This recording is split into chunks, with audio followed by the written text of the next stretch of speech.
Welcome to Conversations Live. For more than a decade, we've brought you the best in books, entertainment, celebrity interviews, and current events. When the movers and shakers of the world have something to say to you, they say it to us first. Here's your host, Cyrus Webb. Welcome back, everyone, to Conversations Live. I'm your host, Cyrus Webb. Glad you all could join us once again, both for our radio audience tuning in at WYAD 94.1 FM and WYADonline.com. We're glad that you all could be with us. Also, tuning in to our friends at iHeartRadio and Amazon Music Podcast. We're glad you all could be with us as well. Well, as you guys know, music has a way of being able to connect with us in ways that very few things can. Our next guest definitely knows this well. We're excited to welcome Andre Ward to our program today. We're going to talk to him not only about his journey as a saxophonist, but also what it's been like for him to speak to the hearts of people through music, also about his brand new project, and let you guys know how to stay connected with him as well. Andre, thank you so much for the time today. Really do appreciate you stopping by. No, well, thank you very much for having me. It's very exciting to be here, and so I'm looking forward to the conversation. Yeah, definitely. So I want to talk about your own love of music. As I mentioned in my introduction, Andre, as you know, music does have this way of uniting us. It breaks down a lot of barriers. When did you first realize the power of music for yourself? Well, music is a universal language, and, it is that connection, whether it be spiritual, emotional, that really connection of what's going on in one's life. And so as a musician, my approach has always been, how can I connect to listeners, the audience, through my music, because that's really my voice, because music is that universal language. I was fortunate enough to grow up in Chicago, and at that time, there was a thriving music program within the public school system. But there was also an after-school program, which I think is so important because it gives not only was there now more time to continue to work on the craft, to stay engaged, but it gives opportunity for young people to have something else to kind of do after school. And it was during that time where, I started with the snare drum, then I went to the trumpet, but it was really when I had the opportunity to pick up the saxophone where I just kind of felt that connection, and then I say, you know what, this is me. And it just felt right, and from there I continued to kind of make that connection, stay close to the instrument, and continue to learn, which I'm still learning today. Education never stops, and so I'm still working on getting better every day. Love that. And I want to talk about what it was like for you to see the way it resonates, Andre, because I think, again, music reaches us where we are, right? I mean, I'm always fascinated, even for myself, when I'm, in a really good mood, I look for music that kind of amplifies that. Sometimes if I'm in not too good of a mood, as a lot of people can relate to, they look for music that resonates within there. What has it been like for you to see the way the audience has resonated with your music?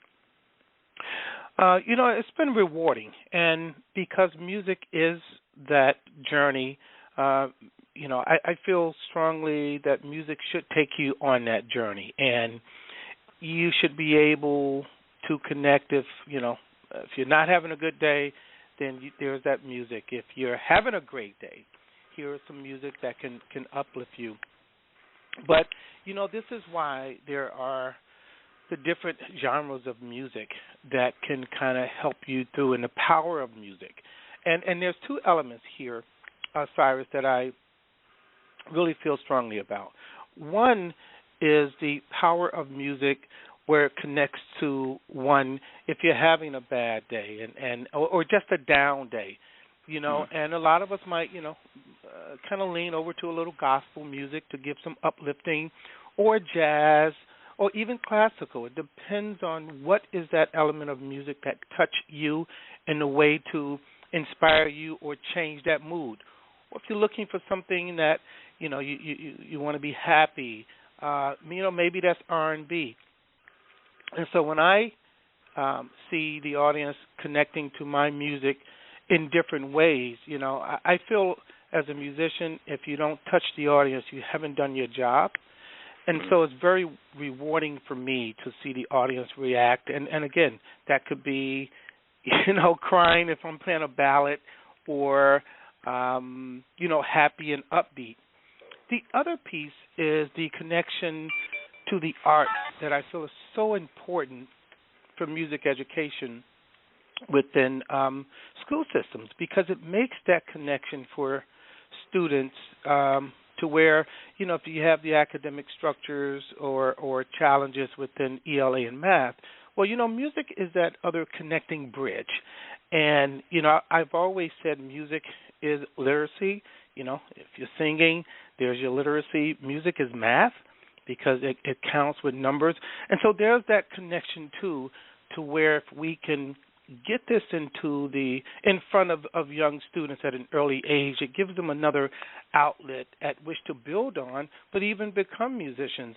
And I feel strongly about it because, I'm having the conversation with you because there was opportunities given to me to learn an instrument back when I was growing up in Chicago.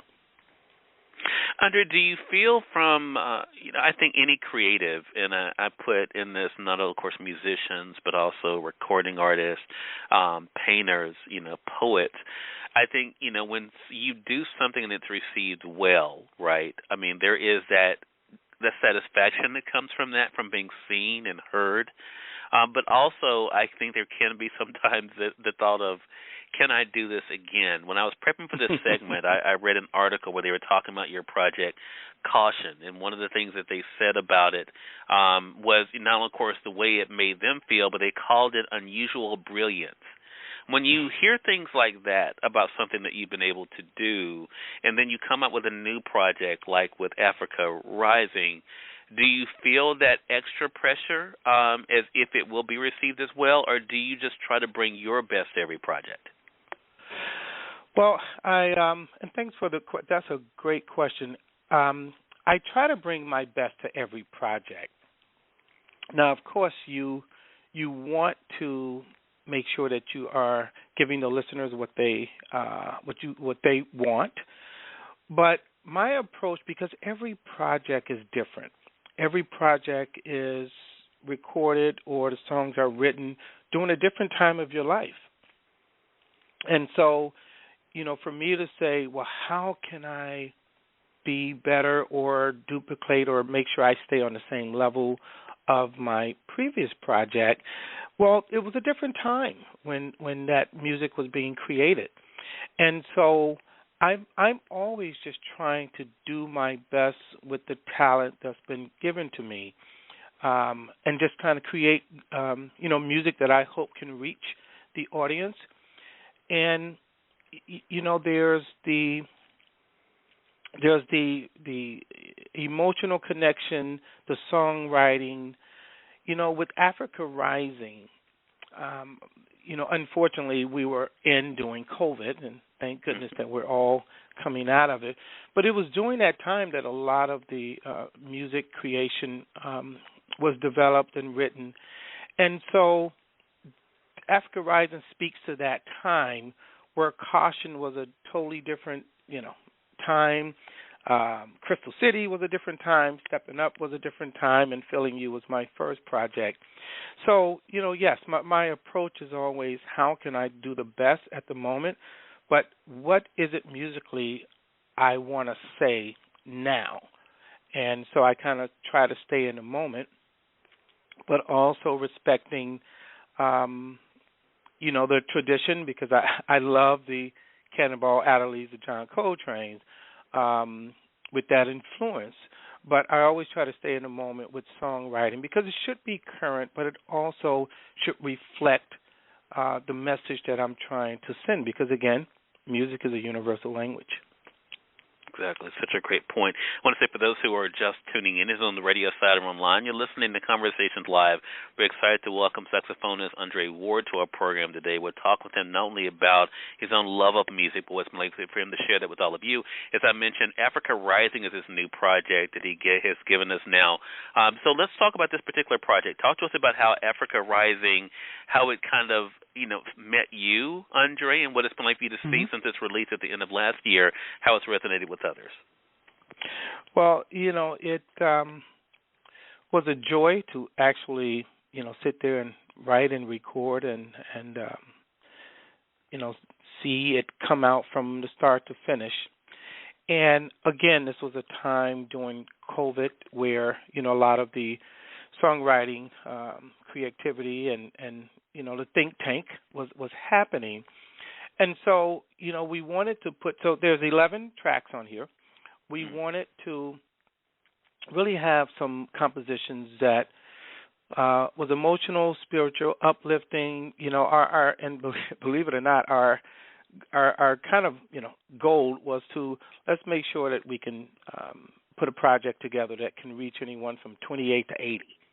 And so we tried to make sure that there are some different tempos and some different grooves on here that could really expand.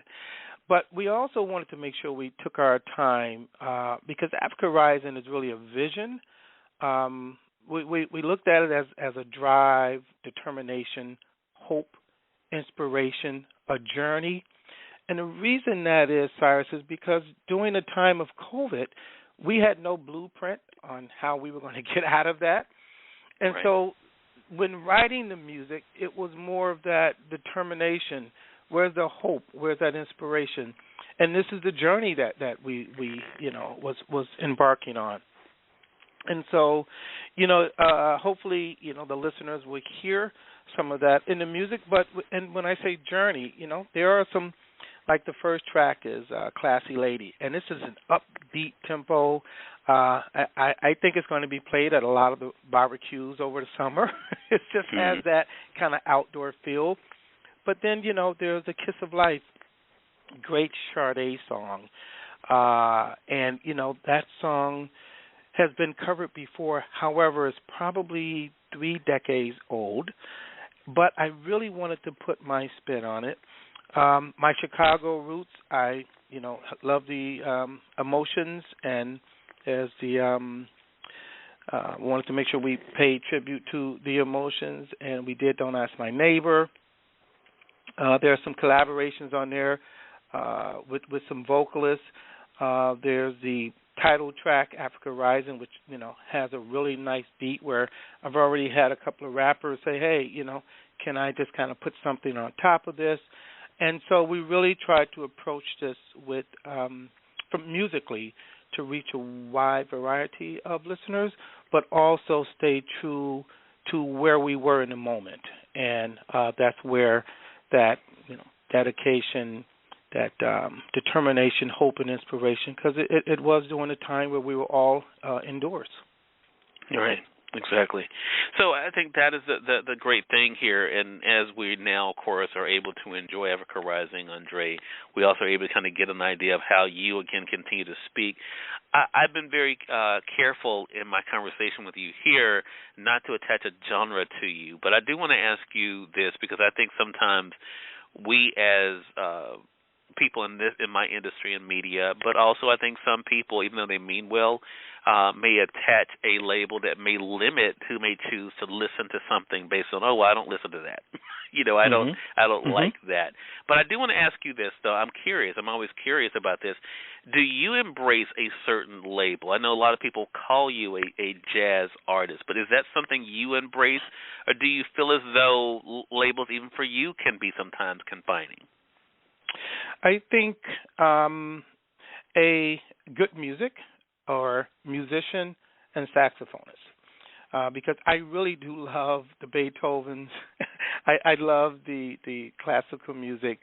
My roots are gospel, and my training from school is that traditional.